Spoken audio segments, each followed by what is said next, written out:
राजस्थान के छोटे से गांव में मिट्टी के घर और तेज धूप के बीच 12 साल की एक लड़की रहती थी, गुड़िया। गुड़िया को स्कूल जाना बहुत पसंद था।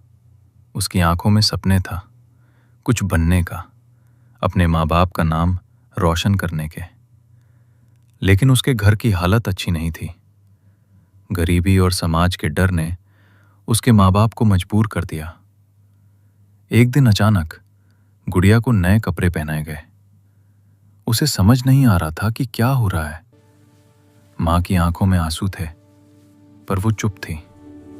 उस दिन गुड़िया की शादी कर दी गई, उस उम्र में जब उसे गुड़ियों से खेलना चाहिए था। शादी के बाद गुड़िया का बचपन जैसे कहीं खो गया। सुबह से शाम तक काम, पानी भरना, खाना बनाना, घर संभालना, गलती होने पर दांत, कभी कभी मार भी। वो अक्सर रात को चुपके से रोती थी। उससे अपनी स्कूल की किताबें याद आती थीं, अपनी दोस्त और अपनी टीचर की बातें। सपने कभी छोटे नहीं होते। एक दिन गांव में एक एनजीओ की दीदी आई। उन्होंने लड़कियों को पढ़ाई और उनके अधिकारों के बारे में बताया। गुड़िया ने चुपके से उनसे बात की। दीदी, मुझे बहुत दर्द पहली होता बार है। उसने अपनी बताओ कहानी बेटा, किसी को बताई। मैं हूं ना, कोई समझता दीदी नहीं। ने उसकी मदद की। धीरे धीरे कानूनी मदद और सामाजिक सपोर्ट से गुड़िया को वापस स्कूल भेजा गया। ये आसान नहीं था। गांव वालों की बातें, परिवार का डर, सब कुछ उसके सामने था। लेकिन इस बार गुड़िया डरने वाली नहीं थी।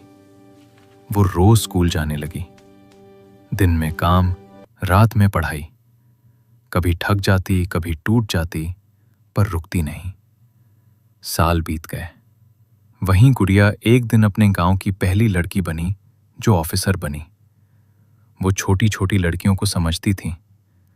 उन्हें बताती थी कि उनकी जिंदगी सिर्फ शादी तक सीमित नहीं है।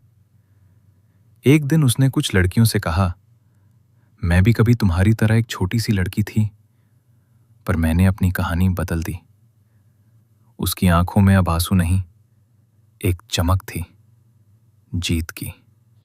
बल विवाह सिर्फ एक रिवाज नहीं, एक बचपन का खो जाना है। लेकिन हिम्मत और सही मदद से हर कहानी बदली जा सकती है।